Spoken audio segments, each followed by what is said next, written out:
Subscribe for more.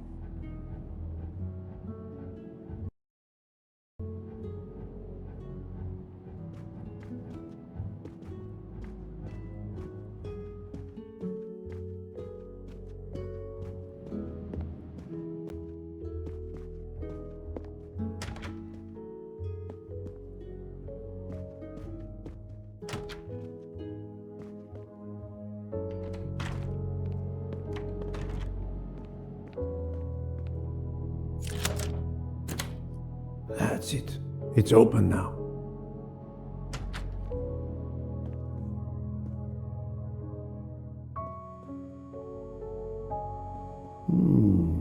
Empty rum bottles. A deck of cards. I suspect they were reading diamonds and spades instead of books. A deck of cards. I suspect they were reading diamonds and spades instead of books.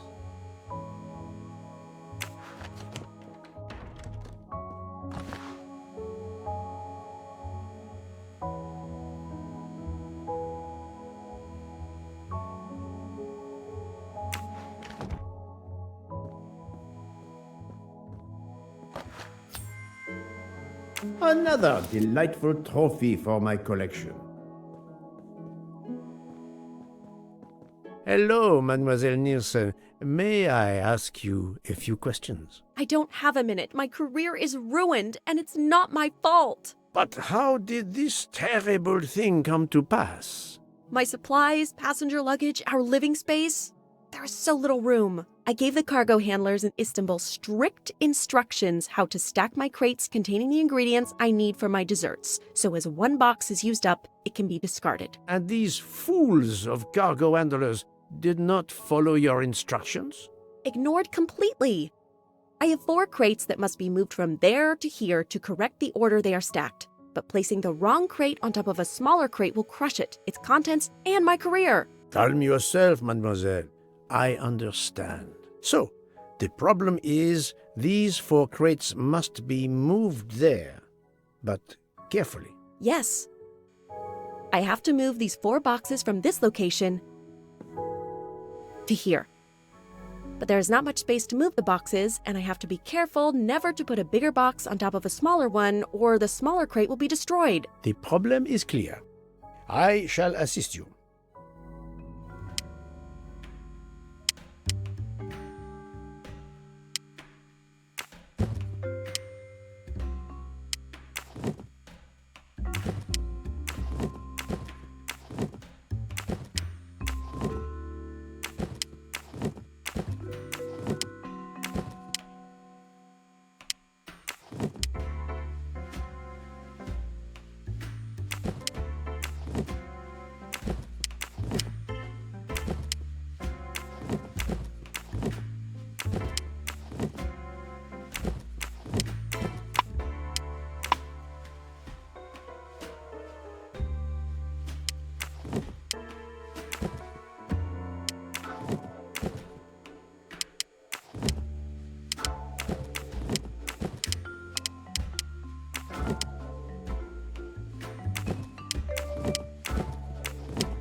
Et voilà! You are a lifesaver. Or at least a dessert saver. Thank you, thank you.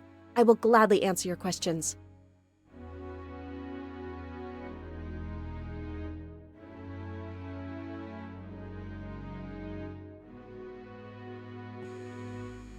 Can you tell me your movements of last night? Last night after dinner, I stayed in the kitchen until 12:15 a.m. Then I joined Jean and Hotaru in our quarters. Then all of us read quietly in our beds until we fell asleep.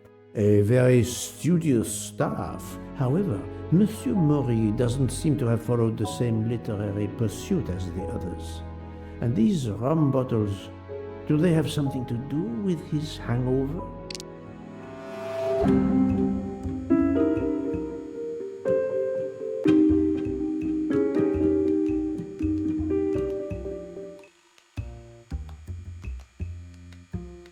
Oh, the truth cannot hide from Poirot forever.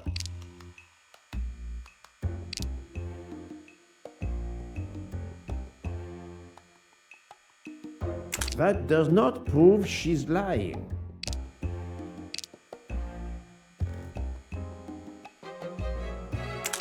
I rather think that you didn't just read last night. What makes you say that? The empty rum bottles. Were their labels part of your reading last night? My fault. I must have left them there before I put them in the bin. And these are straight from the bar. Our passengers must have drunk them. I have my doubts. But why would she feel the need to lie?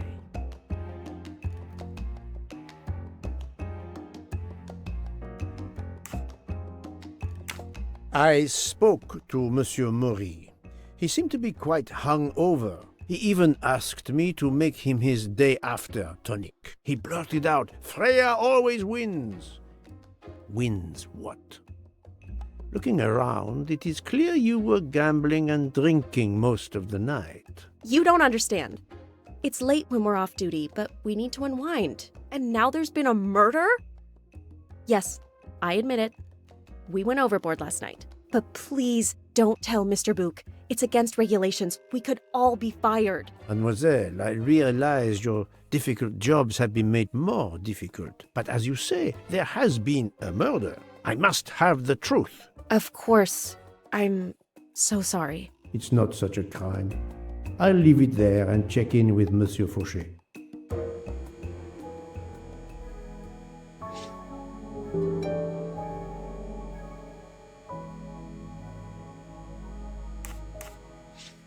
Would you mind writing your address on this paper? I'm asking everyone on the train for addresses, in case I need to contact them once they leave the train in Paris. I understand. Yes, that's it. Mademoiselle Niersen is right-handed. Do you smoke? No, I never have. Thank you. Thank you for your answers, Miss Nielsen. You're welcome.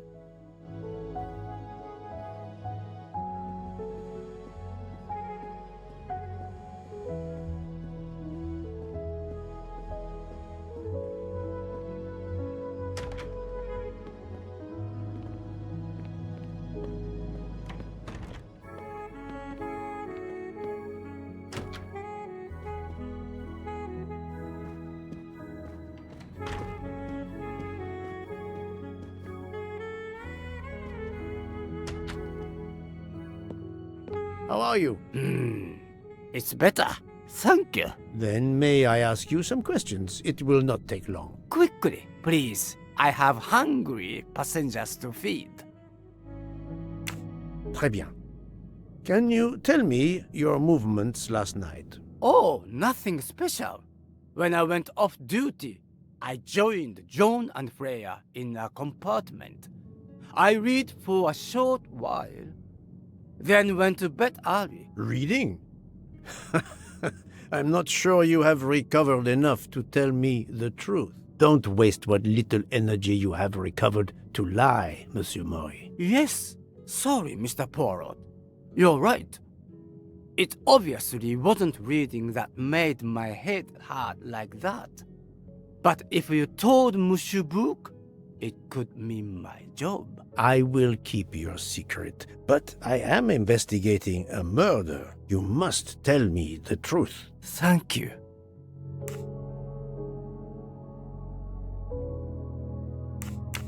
You are a heavy smoker. My job. It is very stressful. Would you happen to know who vapes on the train? A banana flavor? Oh, yes.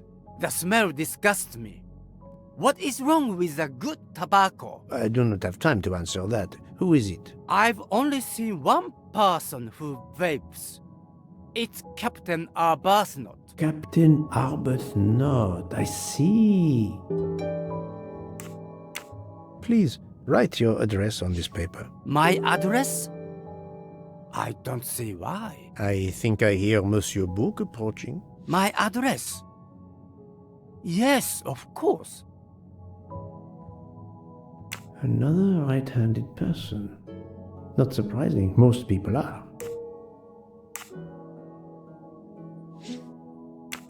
Your testimony was invaluable to me, thank you.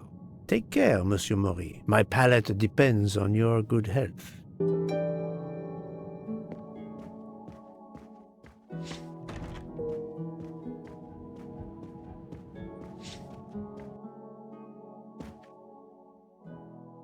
Here is your key. Thank you very much. My pleasure. About the little favor I asked of you. Aha, but of course. I was able to get new allergy forms from guests who were in their compartments. Monsieur McQueen, Monsieur Masterman, Count and Countess Andreni, they are all right-handed. I also asked Princess Dragomirov, but she had her assistant, Madame Schmidt, sign for her. She is right-handed as well. You have exceeded my expectations. Well done. Thank you, Monsieur Fauché. I'll come back to you if I have more questions.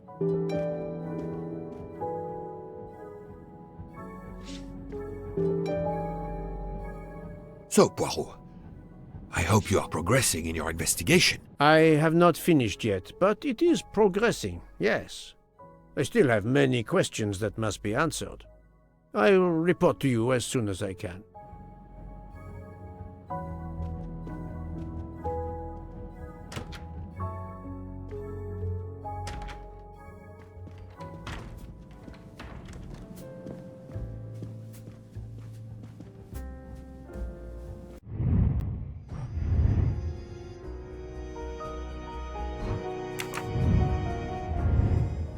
Monsieur Fauché, may I disturb you for a moment? Of course, how can I help?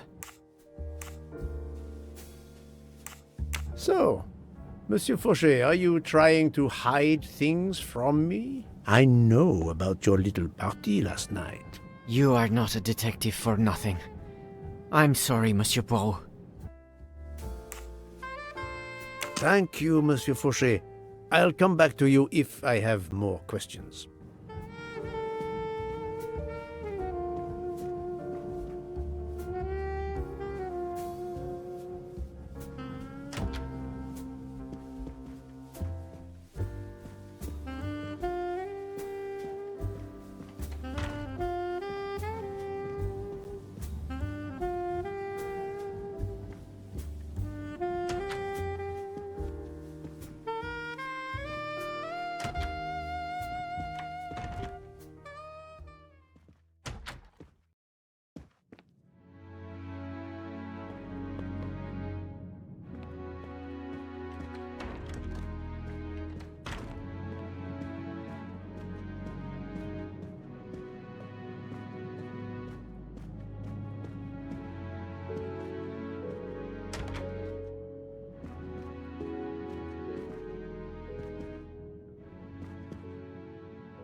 Captain Arbuthnot, I know that you are the only person on this train to smoke e-cigarettes. We found a vial of e-liquid at the crime scene.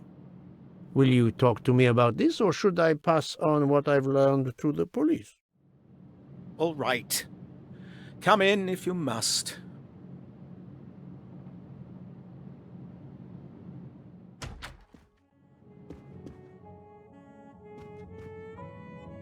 I have just a few questions for you. Very well. Let's hear them. The young English lady, Mademoiselle Debenham, was at the Tocatlian Hotel. Perhaps you met her there? We exchanged a few words. Fellow Brits abroad, that sort of thing. What can you tell me about Mademoiselle Debenham? Nothing whatsoever. We barely spoke. The director of the Orient Express, Monsieur Bouc, thinks the assassin is a woman. And that is enough to accuse her? She had nothing to do with this murder. How can you be so certain? The idea is absurd. Ratchet was a perfect stranger to her. She'd never seen him before. Ah, did she tell you so? Well, yes, maybe she did. She may have commented once upon his somewhat unpleasant appearance. If a woman is concerned, as you seem to think, to my mind, without any evidence, I can assure you that Miss Debenham could not possibly be implicated. It is clear that the captain is defending Miss Debenham, a woman he supposedly doesn't know very well. What were you doing last night around 1:15? 1:15? I believe I was still talking to that young American fellow, Mr. McQueen, the secretary of the man who was killed. We were in his compartment. He was a friend or acquaintance of yours? No, I never saw him before this journey. We'd hit it off at dinner, and the conversation continued into the early hours. Until what time was that? Until 1:45 or so. Then I retired to my room and went to sleep. There is nothing you can recall last night that in any way struck you as suspicious? It's nothing. A mere detail. Allow me to be the judge. Well, before returning to my room, I went to the lounge car to get a glass of water. When I was passing through the first-class corridor, I noticed that the door, which is just after your room, 201, was not quite closed, and the person who was inside peered out in a furtive sort of way. Then he closed the door quickly.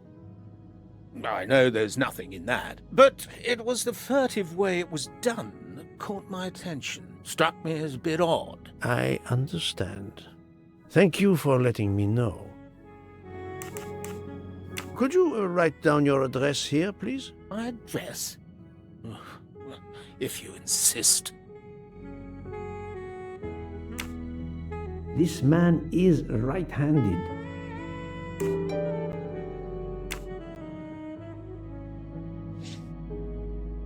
Is this e-cigarette liquid yours? What flavor is it? Banana. Well, that is awkward. That's my flavor of choice. But I have no idea what it was doing there, whatever. Can you explain how it ended up there? I have no idea. I never entered the man's room, Poirot. That's the truth. Thank you, Captain. You're welcome.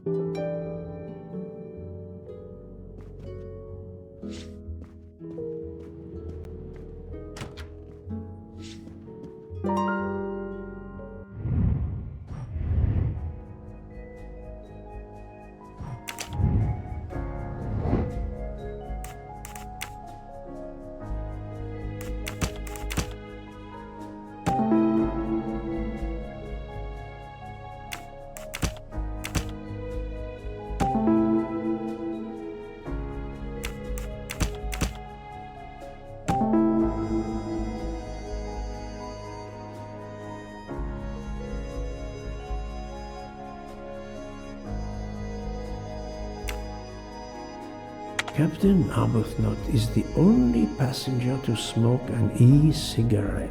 Even if this liquid in Ratchet's room is a solid clue, he has an alibi. I cannot accuse him without any other proof. Et voilà.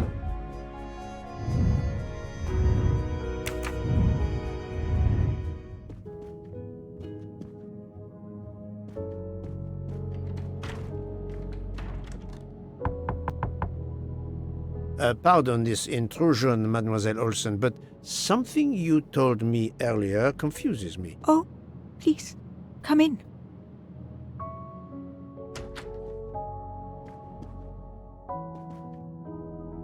How can you be sure Mademoiselle Debenham was in bed all night? As I told you, I am a very light sleeper. The slightest noise wakes me up.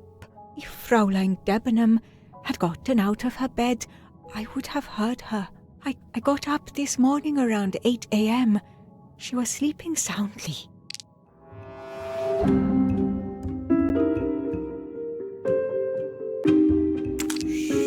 may be telling the truth, but I cannot be certain. She is lying, but why? Are you certain you would have heard her? Yes. Why are you asking? I spoke to Mademoiselle Debenham, and she told me that she got up around 5 o'clock in the morning. She opened the door and looked down the corridor. It was then that she saw a woman in a red kimono. How do you explain that? I think I must have been sleeping very soundly not to have heard it. Oh, but does that make me a suspect? I am not accusing anyone, mademoiselle. Do not worry. I am just trying to determine what happened last night. Thank you for your testimony.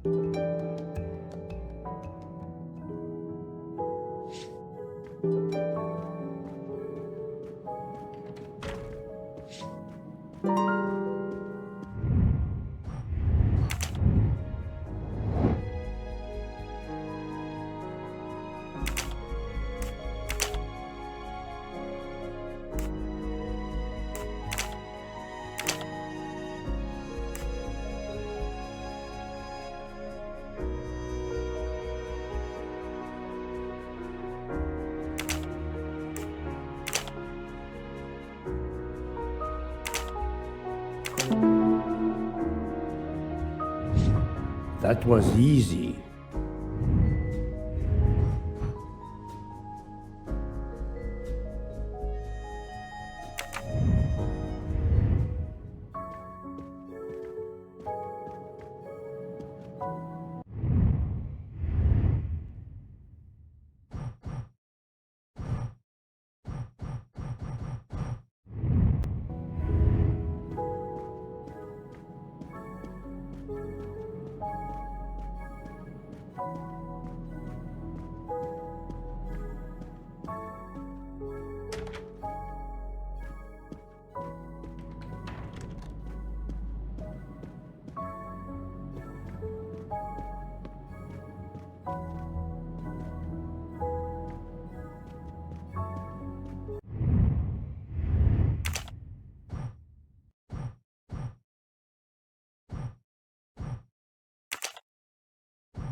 So, Poirot, I hope you are progressing in your investigation.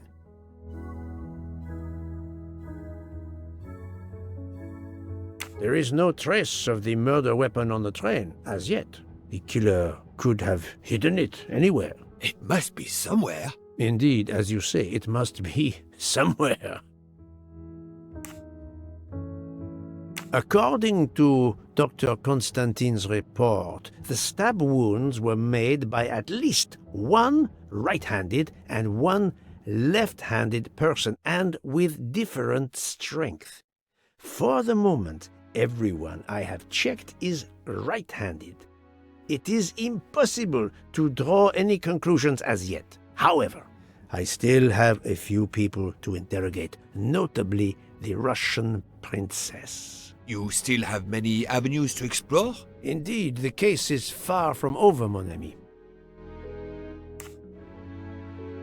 I identified the person responsible for the bottle of liquid for the vape found at the crime scene. So, this is our culprit? Do we hold him? No, unfortunately, this bottle belongs to Captain Arbuthnot, but he has an alibi, confirmed by Monsieur McQueen for the time of the murder. Monsieur Bouc, Monsieur Poirot. Michel, calm down. but it's Mrs. Hubbard. She says she found the murder weapon in her room. She's very upset. Let's go, Poirot.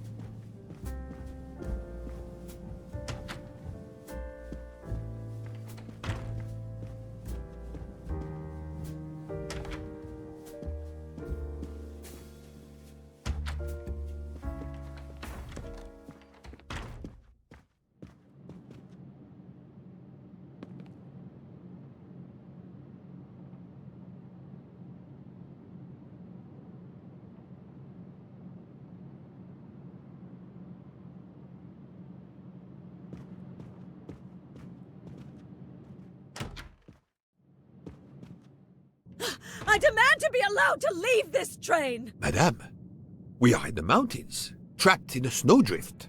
Stating the obvious, there is a murderer among us. He had the audacity to hide his weapon in my room. Please, Madame Hubbard, take a deep breath and tell us what occurred. Where did you find the knife? I wanted to get a handkerchief from my purse, and when I opened it, I saw it! A bloody knife! Am I next to be murdered? I very much doubt the murderer would give you his weapon. What do you mean? Madame, he would have used it. Oh, I haven't! Did you touch the knife? Of course not! What a question! I will take that as a no.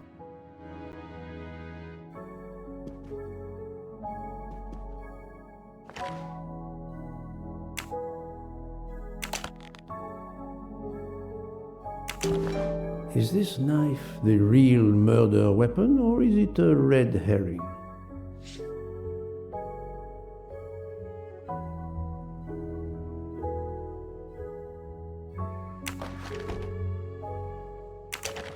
Is this knife the real murder weapon, or is it a red herring?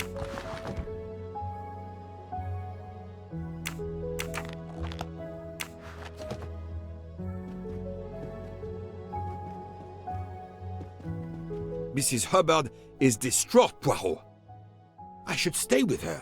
Please go on without me. I have every right to be distraught. Thank you, Mr. Book.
Dr. Constantine, we may have found our murder weapon. We need to make certain. There is a pretty quick way to be sure. I have estimated the depth of the wounds. You can easily find the depth of each wound by comparing the width. There are 5 of them that I am not sure about. Test them, and then we will compare our results. I will do as you say, Doctor.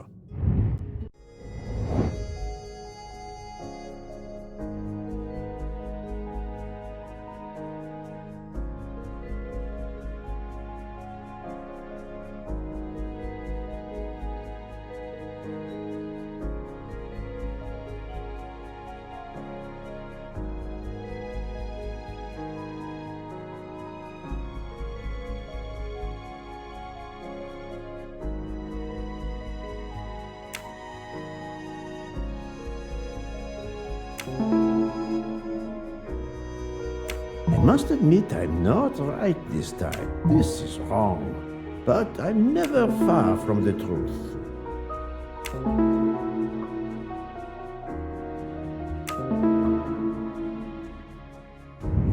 Et voilà. What do you think, Doctor? Is this knife really the murder weapon? There can be no doubt. You found the same depths as the estimates I made during the preliminary autopsy. I can assure you that you hold in your hands the weapon that took Ratchet's life.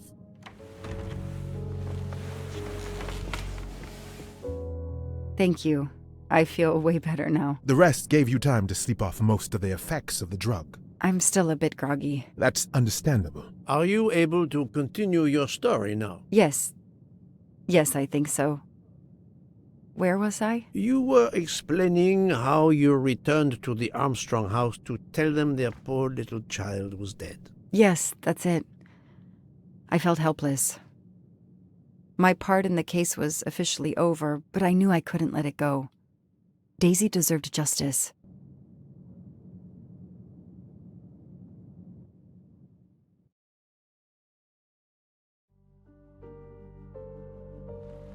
Two days later, I returned to the Armstrong house to tell them Daisy would be released soon for burial. I was angry with myself that I couldn't bring them better news. I wasn't prepared for more tragedy.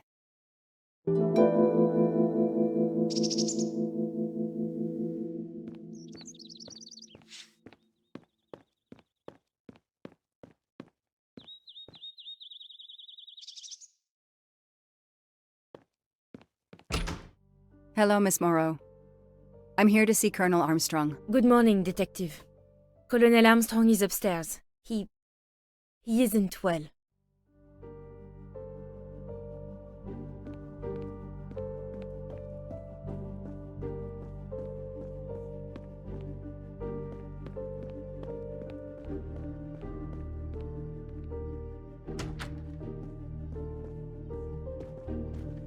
Good morning, Colonel Armstrong.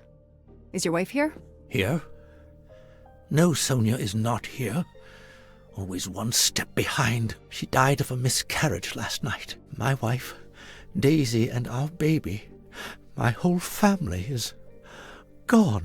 I'm so sorry. I came straight here this morning. I received word that you can arrange for Daisy to be returned to you for burial. I didn't know. Well, then, now you don't have to come back. I can arrange for Daisy, my wife, and our unborn child to be buried all at once. Very efficient. Being a military man, I can appreciate efficiency. I know how hard this must be for you. No, you don't know. I don't want your sympathy. I want you to do your bloody job and catch the creature that did this. I know you won't believe me, but I swear to you, I will find who did this. If it takes me to the far corners of the earth, I will find them. Then go. Please go now. Go find them.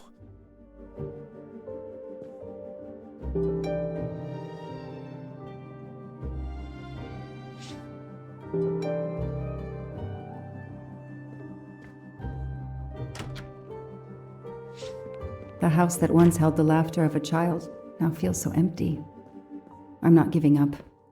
I'm a part of this case, or the case is a part of me.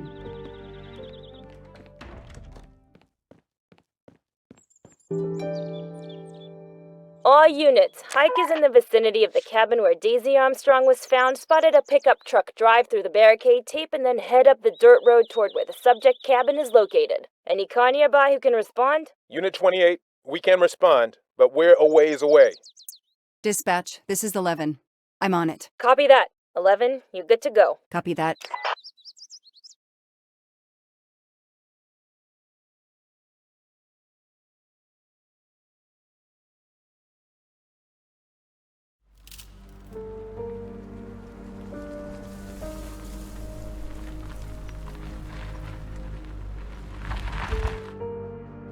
Okay, there's the pickup.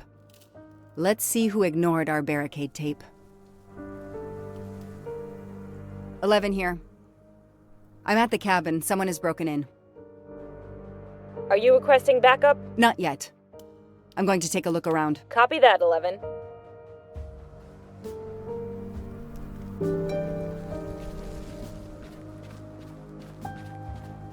An individual has entered a police-secured area. I have to stop him first. Footprints. Footprints.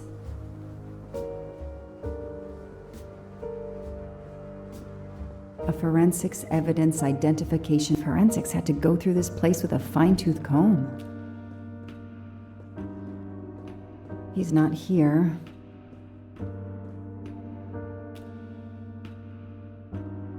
Don't forget subscribe. 92. Oh, when the poor deer was killed.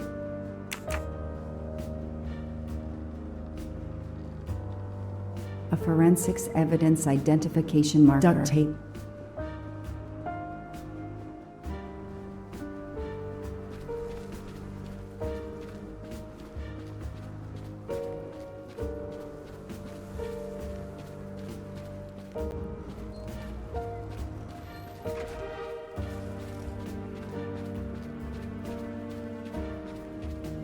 An individual has entered a police-secured area. I have to stop him first.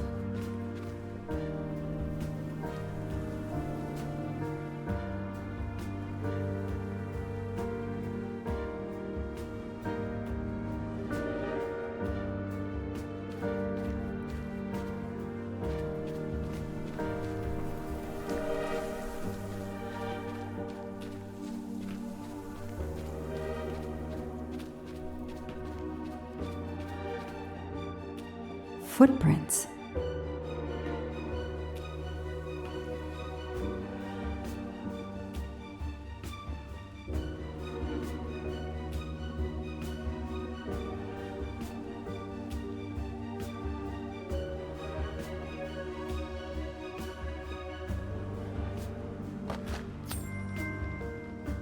Shiny facial hair.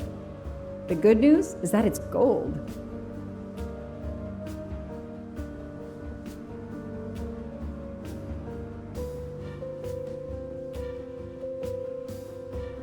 That's where I found Fluffy, Daisy's special toy. I hope we returned him to the family.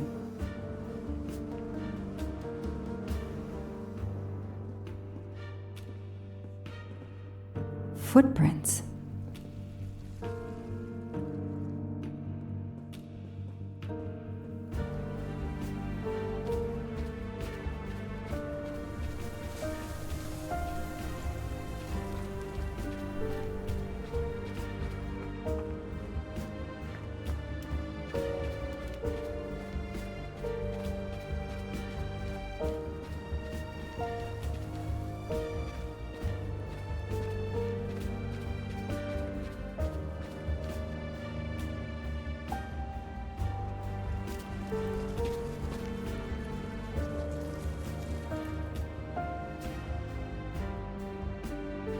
Don't shoot, officer. I'm on your side.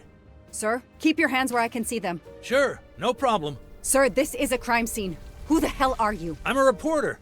Boston 6 News. You can get us on cable even here in the mountains. They haven't heard of crime scene tape in a big city like Boston? All right, that wasn't my best move. I got all excited. I didn't expect to find the place deserted. It was hard to resist. You should have tried harder. I'm placing you under arrest. You should be thanking me. Look what you apparently missed and I found. We'll get to that, but you're going to answer some questions first. I'm more used to asking questions, but fire away.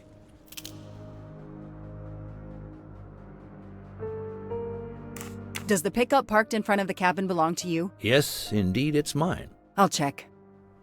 What are you doing here? You should know a crime scene is off limits. I'm investigating the Daisy Armstrong kidnapping like you. Who are you exactly? I'm Michael Clark, journalist for Boston 6 News. Off camera, but someday I'm going to be anchor. You just wait. Do you have a way to prove that? My press card's in my truck. Show me your hands. I'm going to cuff you. I'm sure we can work out a deal.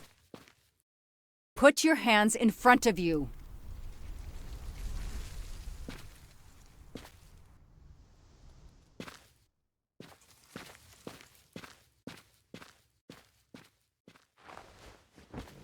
Aren't you going to read me my rights? You have the right to remain silent. I really wish you'd exercise that one. Dispatch, this is 11. I intercepted a suspicious individual at the crime scene. I'll check to determine how badly he's compromised it. Then I'm bringing him in. Copy that, Detective Locke.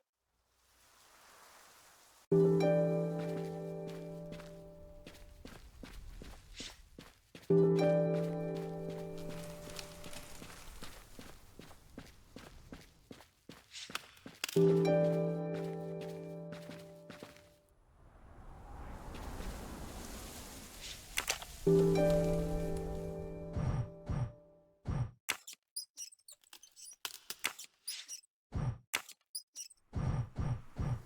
isn't the right combination. Damn, that isn't it. No, that didn't work. Damn, that isn't it.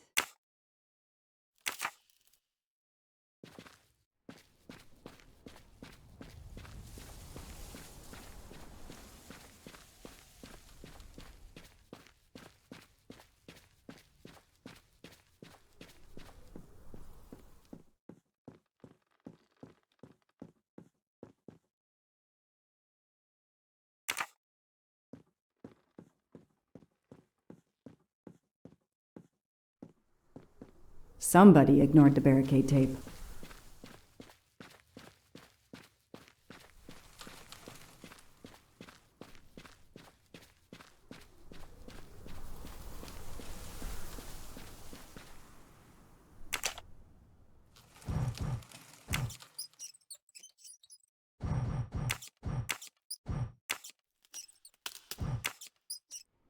Yes! I knew I could do it. I can always use safecracking as a career move.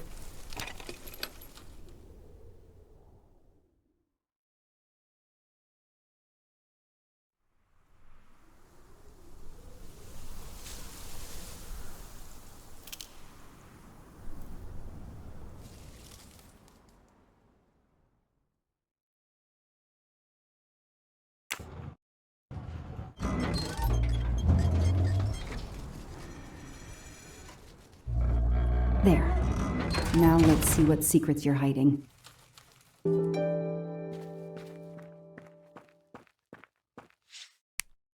What the hell is that gas can doing here?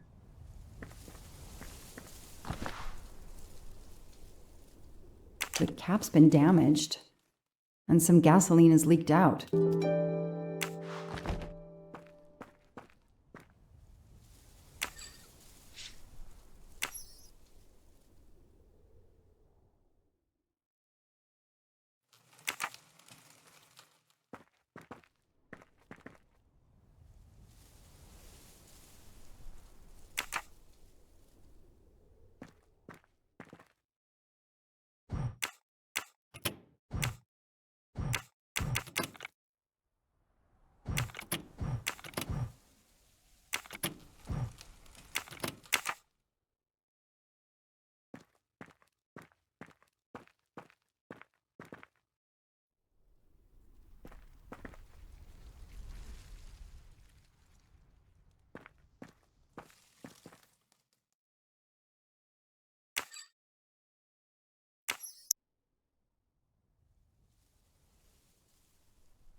No, doesn't work.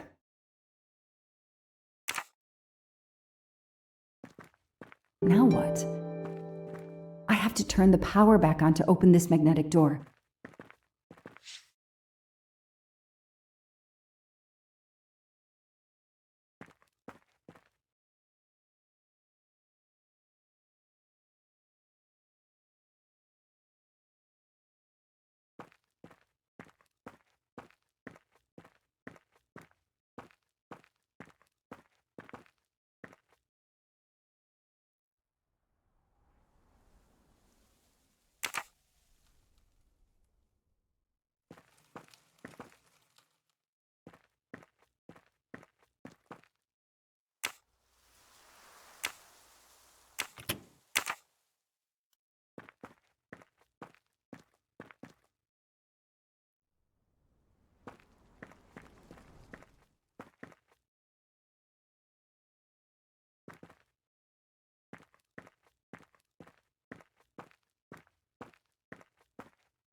Let there be light.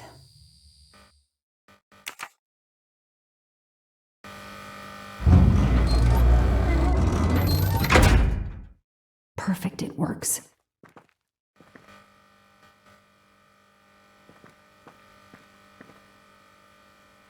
February 24th, the day of the kidnapping.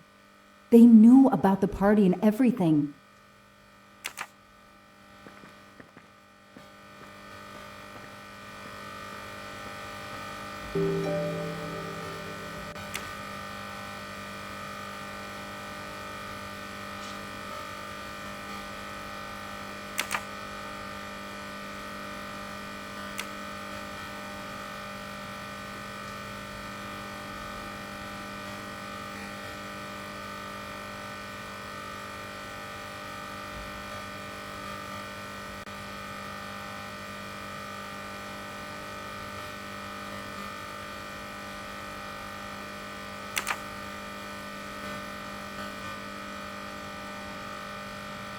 Could use a new light bulb.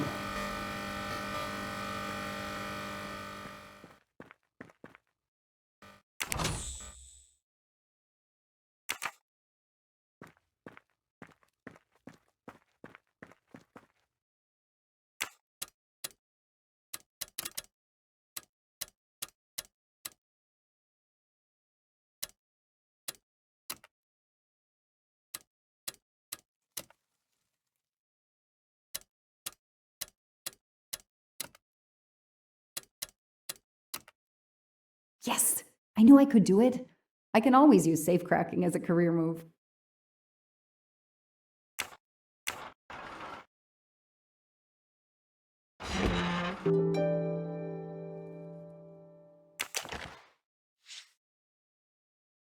It's Daisy's hair clip, the same as the picture I saw at the Armstrong house.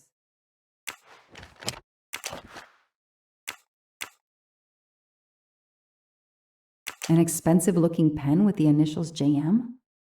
What's its story?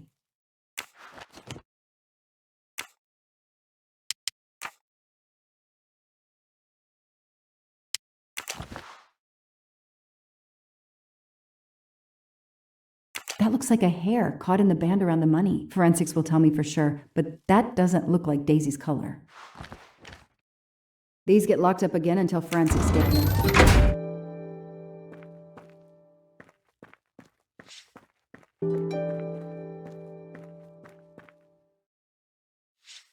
This bunker looks like it's as old as the cabin. Everything is falling apart. This blueprint. It looks like the bomb in the cabin. The kidnapper built the bomb here.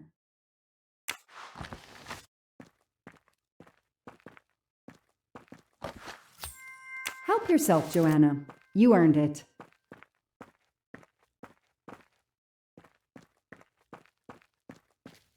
I'll secure the bunker for forensics. Progress at last.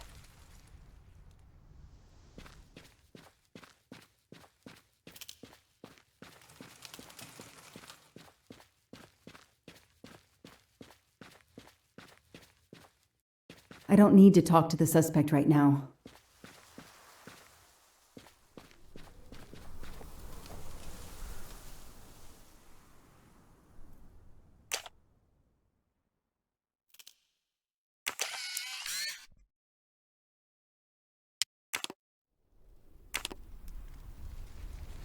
Candid photos of the entire Armstrong family. A reporter just doing his job. Or something else?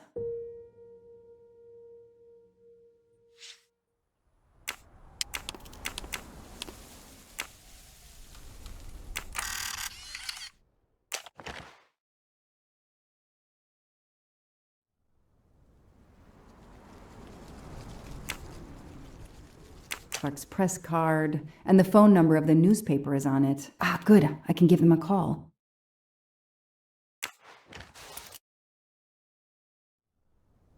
The glove compartment is closed.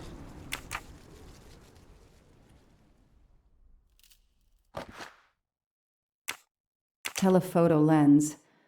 Not so surprising for a journalist.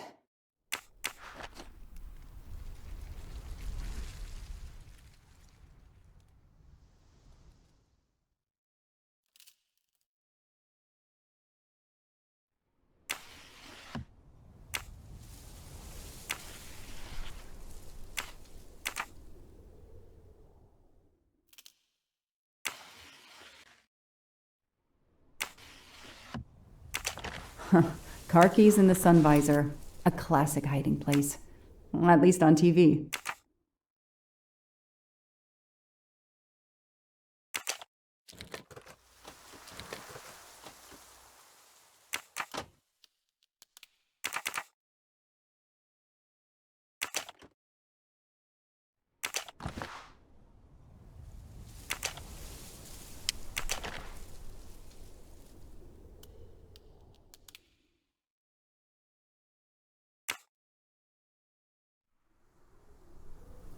Clerk's driver's license seems to be in order.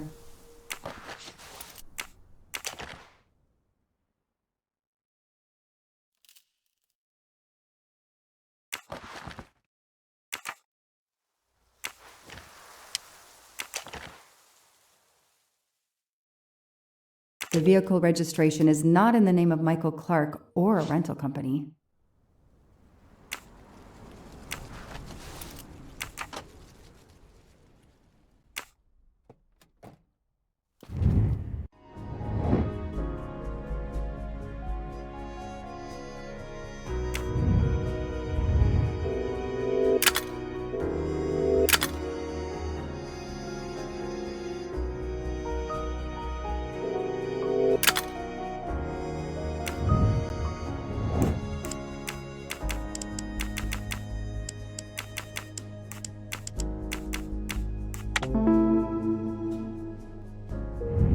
Score.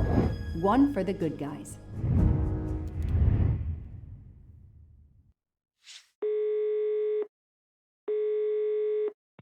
Hi, I'm Detective Joanna Locke, Berkshire Police. I'd like to speak to an editor, please. One moment, please.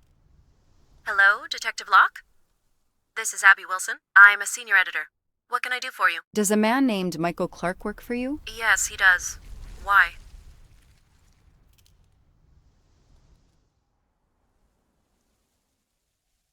When was the last time you heard from him? Oh, it's been at least 7 or 8 months. That's not unusual. What kind of stories does Mr. Clark write? Mr. Clark is an investigative reporter. Mostly crime stories, to tell you the truth. He comes up with some pretty macabre stuff some of the time. Is there a problem? Or a story? He works in the field? Yes, Michael Clark is what we call a stringer. He works as a freelancer, comes up with a story we can use, we pay him, then we don't hear from him again for several months. Do you remember what the last case he investigated was? It was a murder case. The victim was a millionaire named James Miller. He was called the Frozen Fish King of Gloucester, Massachusetts. His body turned up in one of his nets. Or, rather, most of it did. Ah, well, thank you, Ms. Wilson. You've been a great help to me. Pleasure. I hope he's not in trouble. He can be a little pushy, but he's a good guy overall. So what's he working on now, Detective? Are you sitting on a story? Thanks again.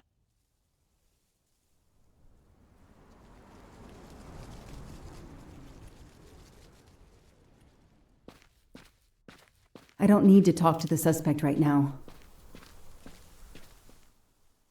The gas can I found in the bunker would match this outline perfectly. Okay, time for forensics to attack that bunker. And Clark? He's too sure of himself. I need to get him into an interrogation room and find out what really makes him tick.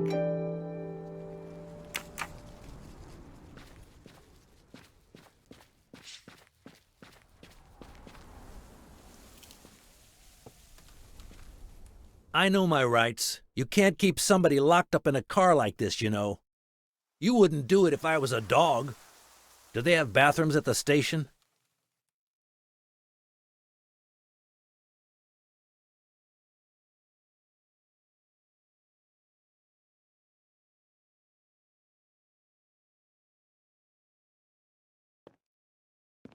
I have the right to make a phone call, Detective whatever your name is. That phone is an outside line. Hello, boss. It's Michael Clark. I'm still on the Armstrong kidnap, but there's a small problem. I got caught being someplace I shouldn't be. I'm at the police station. No, I'm not under arrest. Just questioning. Fire me. Why? The station's integrity? You're kidding me, right? If you think I've screwed up that badly, then fire me. Got that? Fire me. Yes, do it. That didn't go well. I think I got my point across. What happens now? Go ahead. Then we'll have a chat.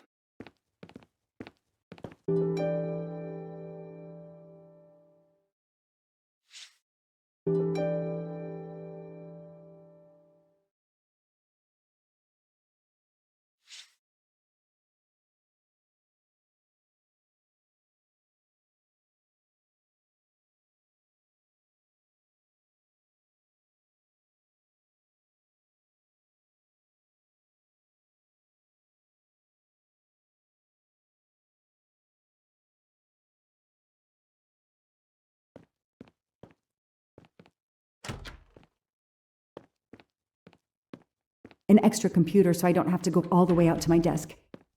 I'll add these to the file. Anything that will erase Clark's smile. Case files. A lot of them for our tiny town. This is all a game to him, and he doesn't expect to lose.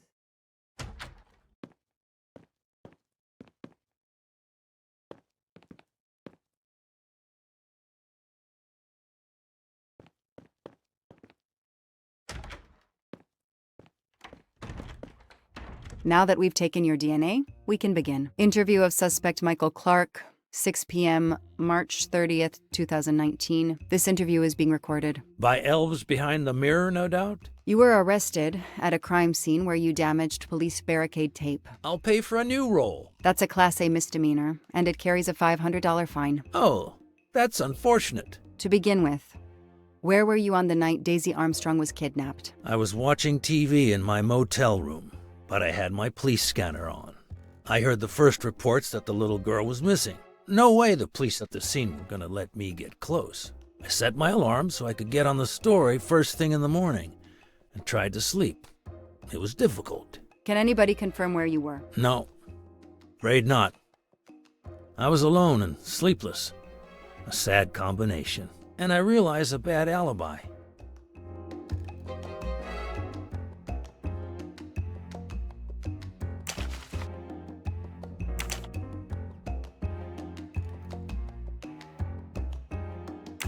Let's move on to the gas cans and what we found in your pockets when you were brought in here today. That sounds exciting.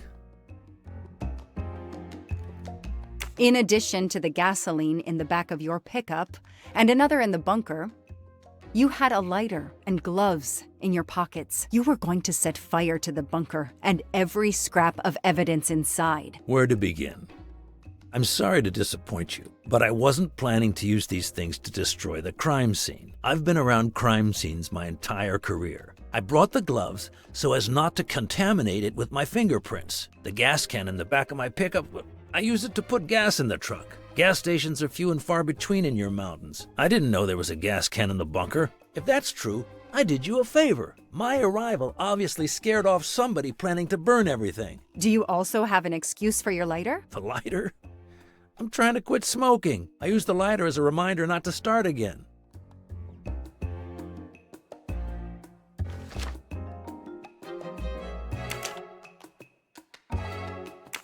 Let's start with why you went to the cabin. If the police were interested in it, I was interested in it.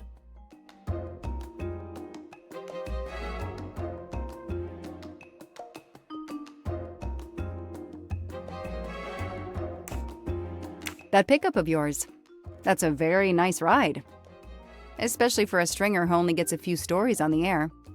How can you afford it? When Boston 6 does use a story, they pay okay. That truck is top of the range. How much did it set you back? $55,000, $60,000? When I have to, I do what everybody else does. I take out a loan. How about you, detective? You got a loan on your car? He's enjoying himself. I need to throw him off balance somehow, surprise him into making an error. Explain to me again how you got to the crime scene. I listened in on the police radio frequency. Anybody can do it with a scanner. I headed for the crime scene in my trusty pickup, like I've done for years. After the forensic team left, I needed to see the crime scene for myself. I got to the bunker just before you arrived.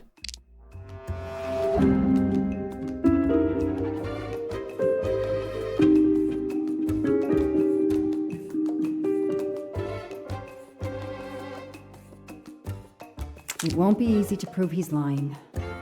Find some evidence.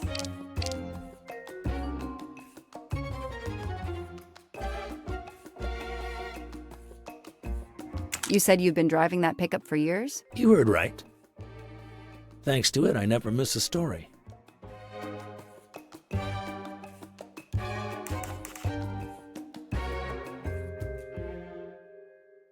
I found your driver's license in your truck. It's not a great picture, but it's me, all right. If it's a fake, it's a really good one. Looks authentic.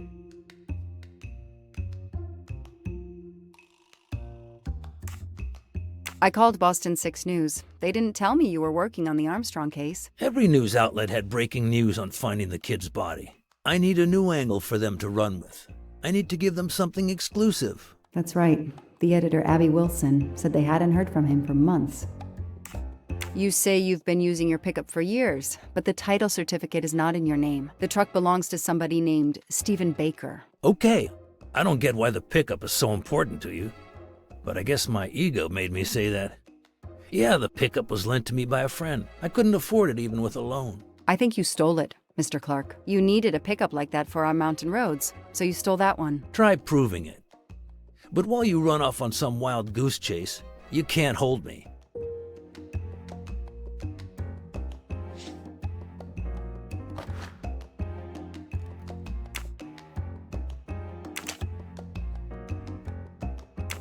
You say you're a journalist, a stringer for Channel 6 News in Boston. I sell my stuff to lots of media outlets. How is your editor doing? Last time we spoke, she was fine. But that was months ago. What's her name again? I work for lots of stations and lots of editors. She knows your name, but you don't remember hers? I'm not great with names. It's Kelly Johnson. Oh yeah, Kelly. I just made that name up. Good for you. Her name is Abby Wilson.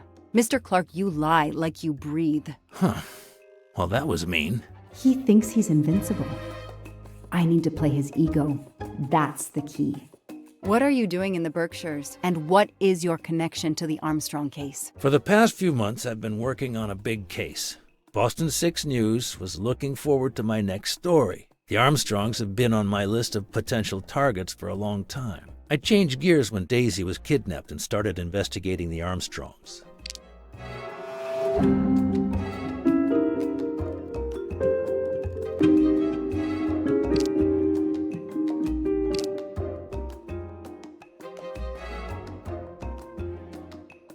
Come on, Joanna. You're a better detective than that. So you just stumbled on a major kidnapping story during your stay in the Berkshires? Yeah, I was researching PCBs in the river for crying out loud. Then, wow, the Armstrongs. That's not a Science Sunday report. That's a lead. Sometimes you just get lucky. Your camera in the pickup. There were photos of Daisy from before she was kidnapped. The Armstrongs are a famous family like the Kennedys or Hollywood couples. Gossip sites love them. People want to see how they live. I started out just stealing candid shots. Paparazzi live on getting that one exclusive shot. Steamy, intimate, whatever. Then when the kidnapping happened, I realized I was here first. What an opportunity. And I jumped at it. You have an answer for everything. You're not very good at this, are you? How long have you been on the job? Long enough to put you away for life, if you killed that little girl. I know that Clark is lying. I need to reconstruct the whole sequence of events in order to understand what happened.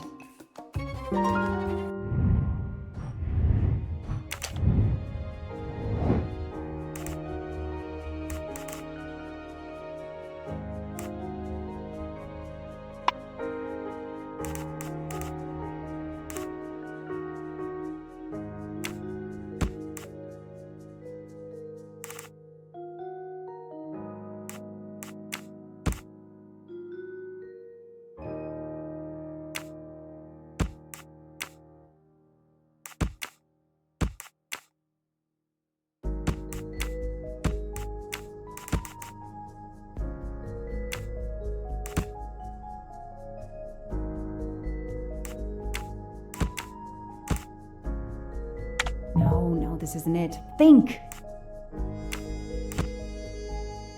No, Joanna. That doesn't track.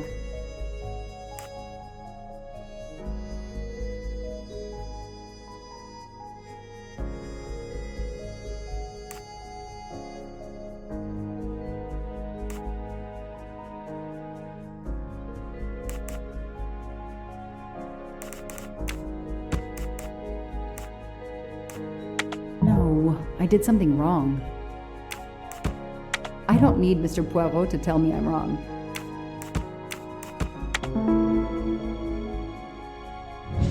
The detective gets it right.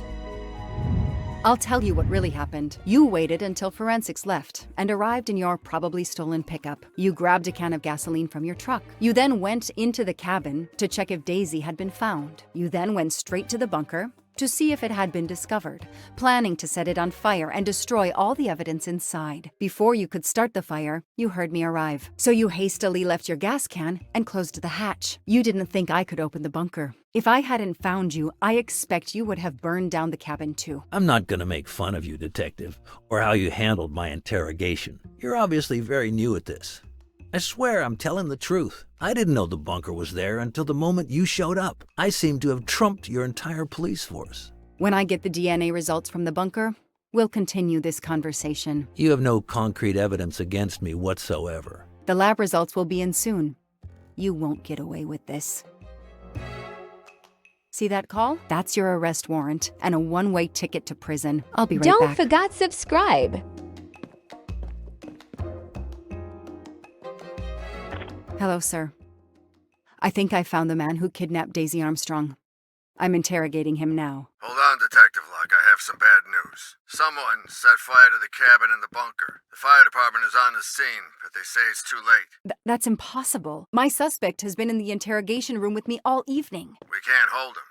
Suzanne Moreau. Her fingerprints are on the wine bottle found in the cabin. We also found an unknown person's fingerprints, but they don't match your suspects. Sir, with all due respect, I'm convinced Michael Clark is involved. Detective, I'm cutting you some slack already. But we cannot hold your suspect simply because you're convinced he's guilty. We have evidence that Suzanne was working with an accomplice, Noah Garrity. I order you to release the reporter and arrest this Moreau. Let me just check my last lead. The DNA analysis of the hair found in the bunker safe. The results just came in. I know how hard this is. Okay. Get the DNA results. Detective Locke, I will give you 1 hour maximum. Then you close the file and arrest Suzanne Moreau. Thank you, sir.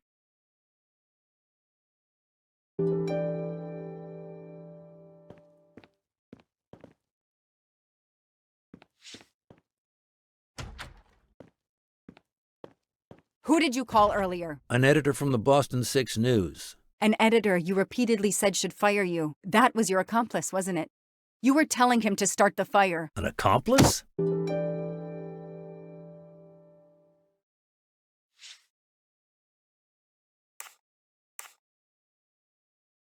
I know it was Noah you called. I'm saying nothing more without the presence of my lawyer. Stay right where you are. I'm not done with you yet. Wow.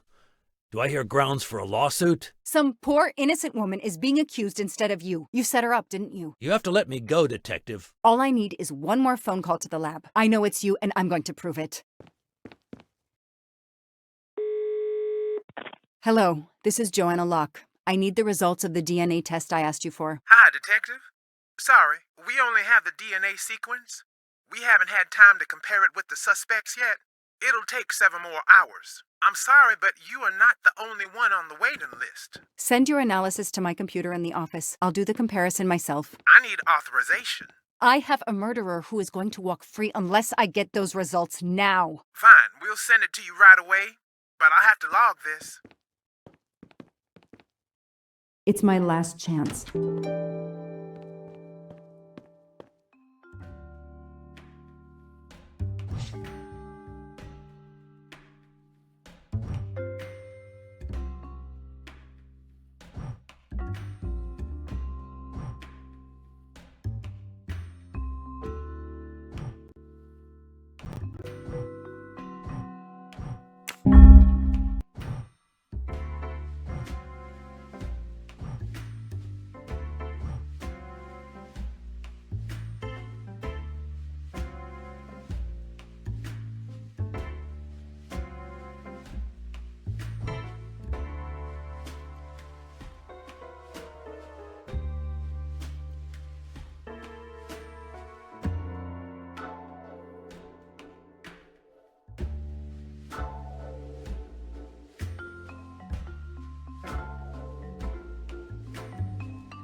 No.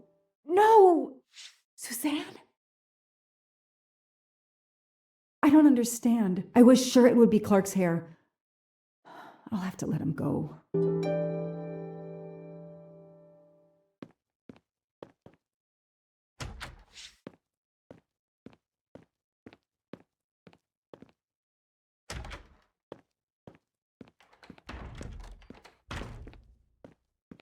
You can leave. Sorry it didn't work out for you, Detective. Maybe you should consider a career change. We are not done. Oh, but we are, my dear. We are done. I had no choice but to return to the Armstrong house to arrest Suzanne Moreau.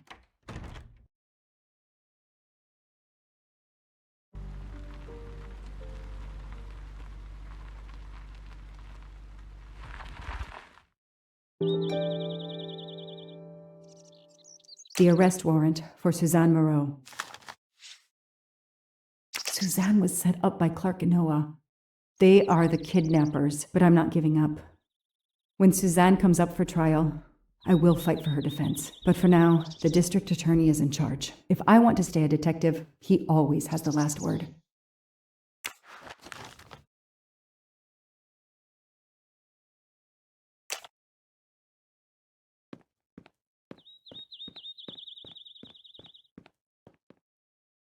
The door is wide open. How strange. Hey, is anyone there? Miss Moreau? Miss Moreau? This is Detective Locke.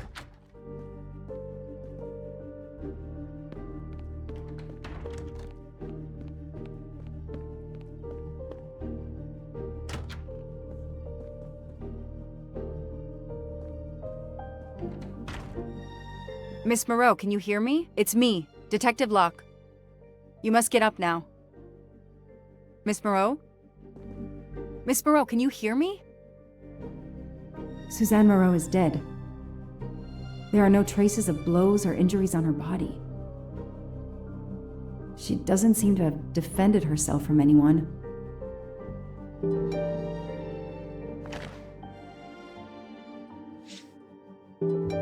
It appears Suzanne killed herself by ingesting all these drugs.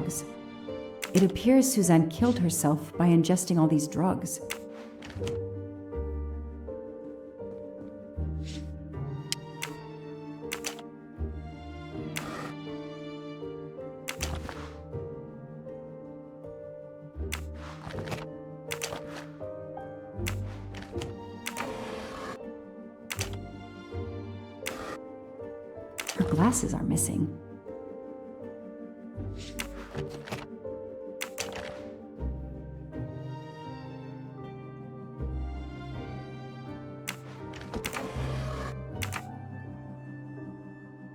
Suzanne's diary is missing.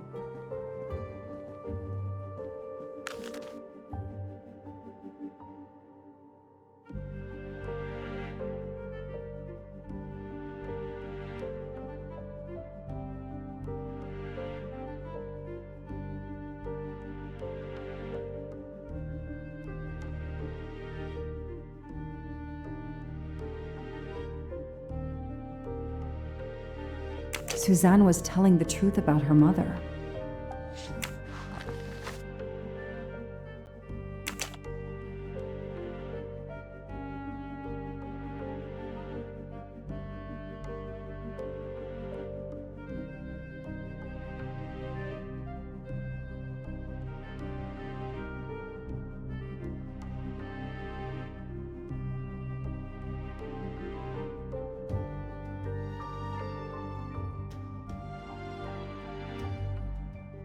She must have realized at last how she'd been used. The death of her mother would have been an additional shock, and the self-righteous court of social media was as quick as usual to try and convict her.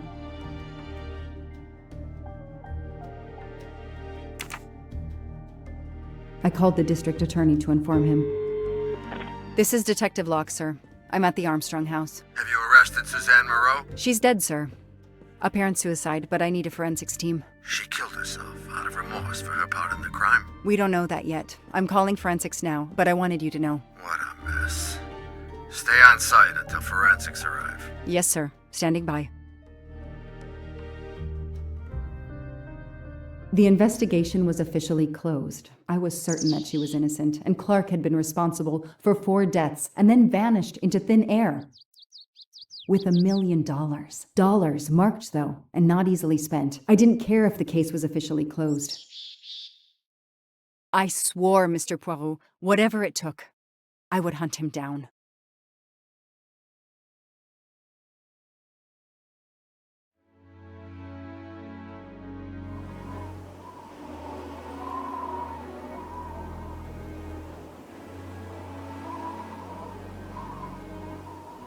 I waited for the forensics team, then went into the station to write my report. I was officially off the case. Thank you, mademoiselle.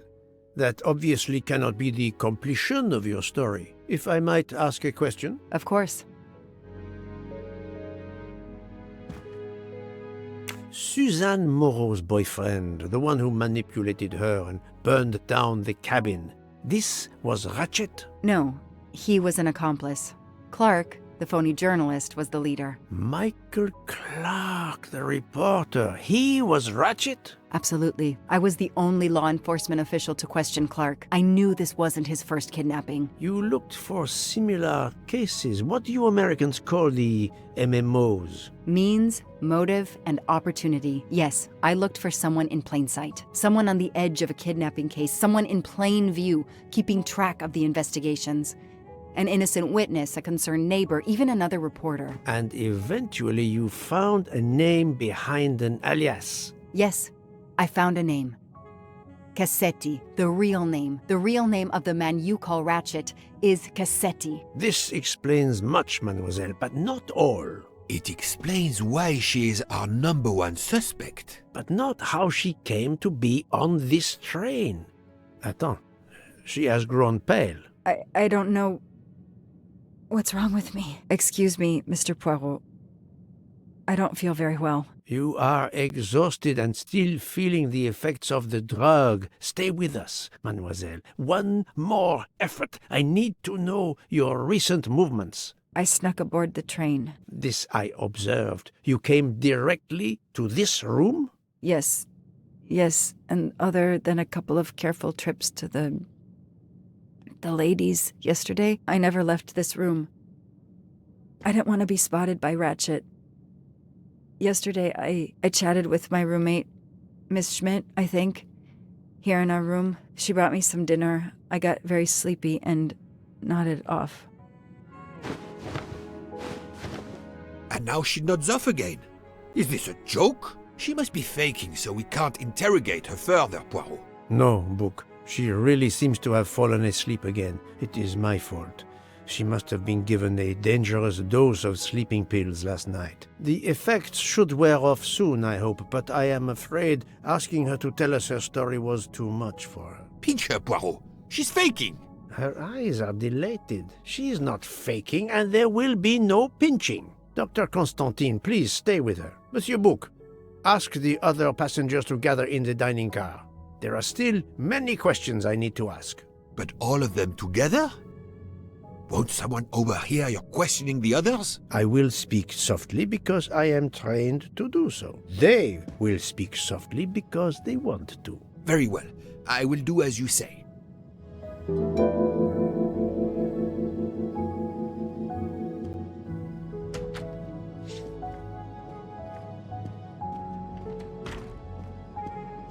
I hope your investigation is going well, Mr. Poirot.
I hope we will be leaving soon.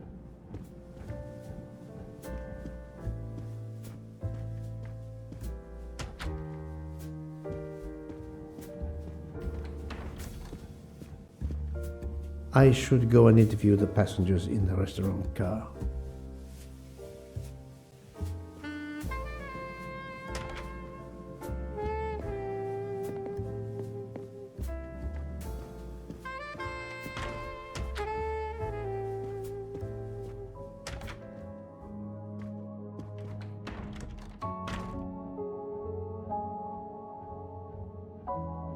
The passengers who agreed to come and talk to you are assembled, Poirot. Mr. Masterman is already here to answer your questions. Perfect. Thank you, my friend. Sit down, Monsieur Masterman, please. Thank you. Does the name Cassetti mean anything to you? No. Should it? Have you heard of the Armstrong kidnapping case? Of course. It was all over the news a few years ago. Your employer's real name is Cassetti. He was the man behind that kidnapping. Mr. Ratchet was... He murdered that poor little girl? Mr. McQueen, the man you worked for is a kidnapper named Cassetti. What? What kidnapping? He murdered his victim, a child named Daisy Armstrong. The Armstrong kidnapping? You had no idea of Monsieur Ratchet's real name? Damn skunk! Why are you so upset? My father was the district attorney who handled the case, Mr. Poirot. I saw Mrs. Armstrong more than once. She was a lovely woman, so gentle and heartbroken. If ever a man deserved what he got, Ratchet, or Cassetti, is the man.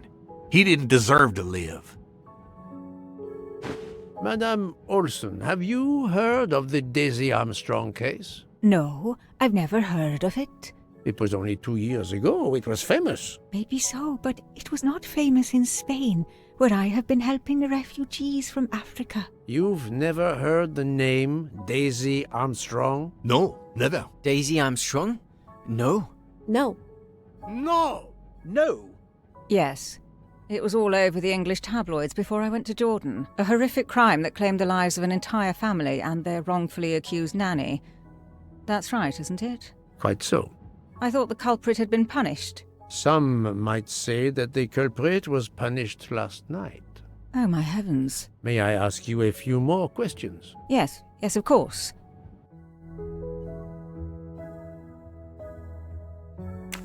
You read about the crime, as you said, in the tabloids. Yes, that's right. For weeks, news of the royal family was eclipsed. Have you ever been to the United States, mademoiselle? No, never. Jordan was really my first trip abroad. You were in Jordan? Yes, I was an English tutor there to the children of a high official. Until recently. What is your relationship to Captain Arbuthnot? Who? A former soldier traveling with us. You must have met him. Ah, yes, I met him on the platform in Istanbul. We only had a brief exchange of pleasantries, nothing more. British Reserve and all that. Ah, the British Reserve. Yes, with this I am familiar.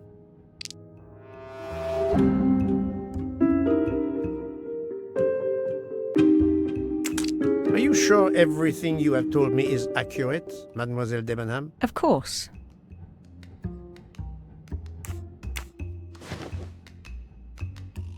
Mademoiselle, I know that you met Captain Arbuthnot at the Tocatlian Hotel. You were spying on me? I am very attentive to my surroundings. It helps in my profession. Well, it's your word against mine. I had occasion to be of some assistance in recovering Captain Arbuthnot's train ticket. While searching his room, I also discovered one of your earrings. Whatever your relationship may be to the good captain, I doubt it has anything to do with British Reserve. You will not tell me your secret, mademoiselle? I can't. I don't know what you mean. Poirot, Miss Debenham's got nothing to do with this business. Nothing. Do you hear?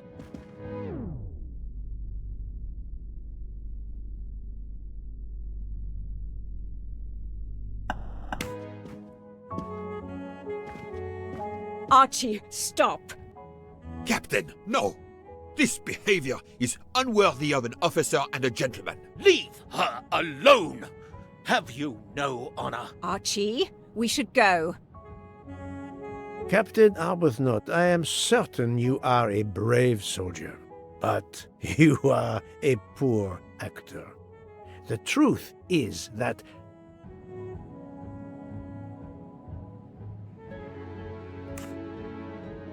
your relationship with Miss Debenham is beyond doubt, Captain. Your reaction was apparently that of a man trying to protect the woman he loves. I might understand that if your relationship were some cleverly disguised secret, but it is not.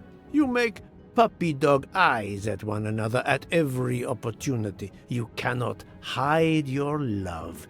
Everybody knows. I advise you to stop with your accusations, Mr. Poirot. I'm going to escort Miss Debenham back to her compartment. Make of that what you will. The captain and Mademoiselle Debenham are obviously adamant about not revealing their relationship, but this scene convinced me there is more that is not so obvious. This murder has everyone on edge. In my 25-year career, I have never seen such madness aboard the Orient Express. I understand, my friend. The more we learn, the more perplexing this train ride becomes. But we have other clues to pursue. What do you have in mind? The broken watch on Monsieur Ratchet's wrist, for example, and the handkerchief found near the body. Who does that belong to? This little drama we have just witnessed has not put you off the scent. Far from it, my friend. Will you return to your watch over Mademoiselle Locke? Yes, I will. Dr. Constantine can probably use a break. Good. Au revoir, Poirot.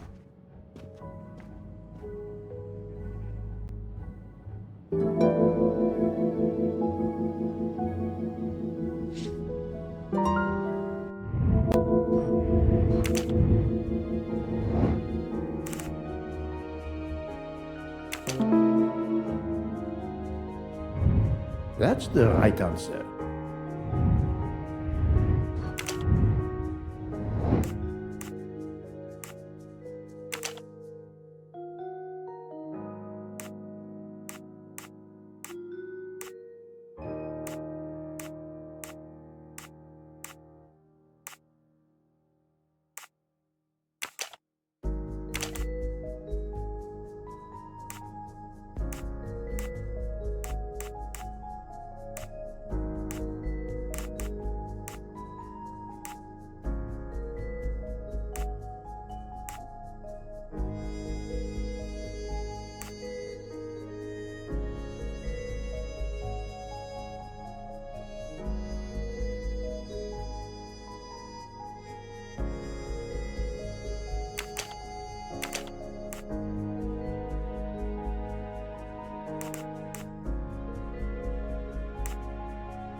I must admit I'm not right this time.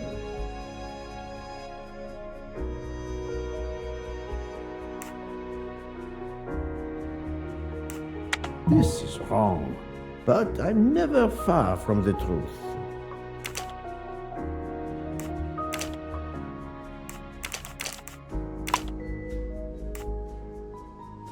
No, not good. Think, Poirot, that is not a good answer.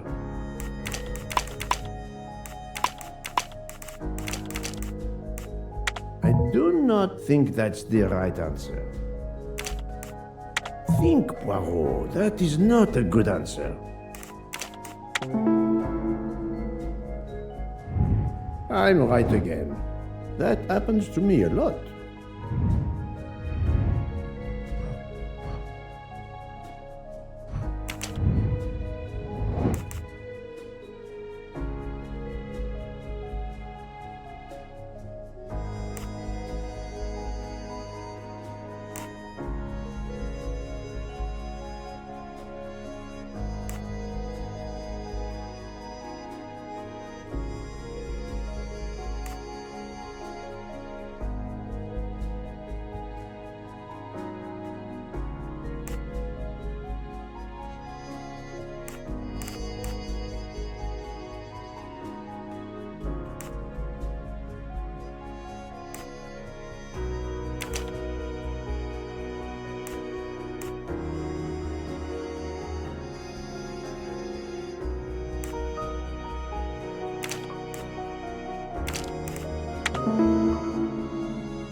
Yes, there are only 3 possible hypotheses. The watch has been tampered with, or it is out of adjustment, or it indicates the time of the murder. I shall explore these last 2 possibilities before reaching any conclusions.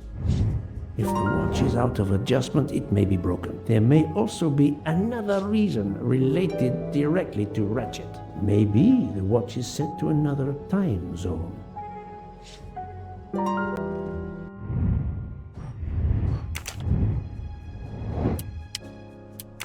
No, not good.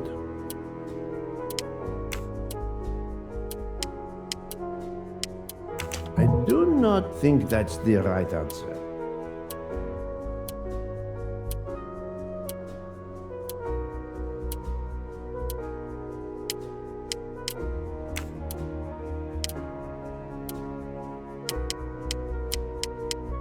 I must admit I'm not right this time.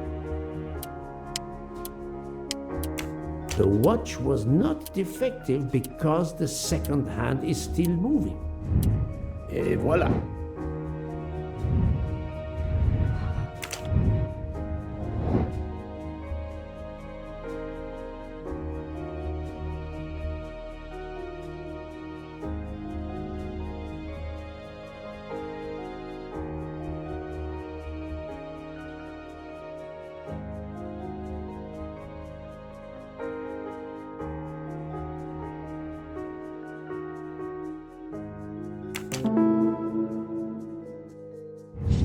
That's the right answer.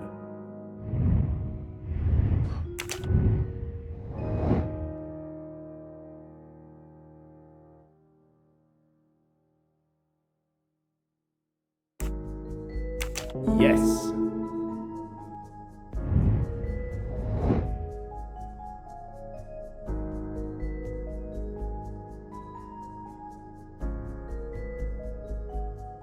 Adequate.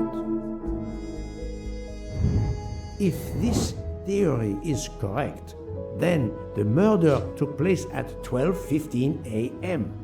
I must interrogate all the passengers to see if any of them have an alibi for this hour.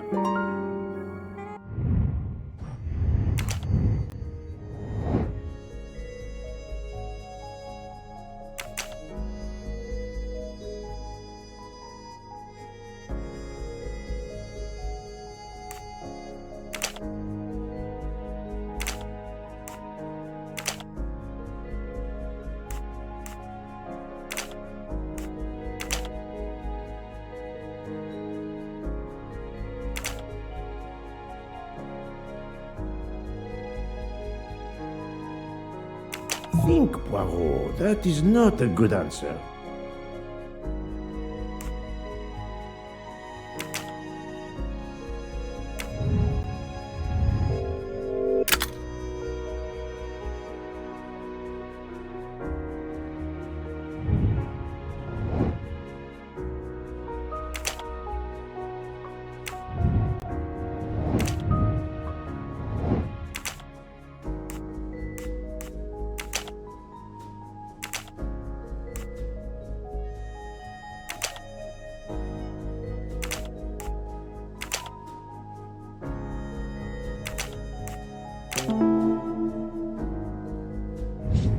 I'm right again.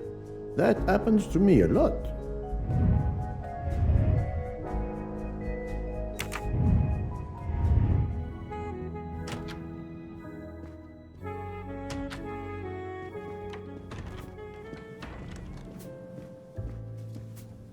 Monsieur Foscarelli, I would like to ask you a few questions, if you allow me. Ah, Signore Poirot, is it? I was wondering when you'd get around to me. Unfortunately, you find me on a mission of mercy. Hello, Monsieur Poirot. Sorry, we have a small problem. The orange juicer has broken down and I can't fix it. Mr. Foscarelli has kindly offered to help me. It isn't a car engine, but I am doing my best. Even with the 2 of us, we can't manage. Let me guess. You call upon Poirot to help. I'd be happy to answer your questions when we finished. Don't forget subscribe.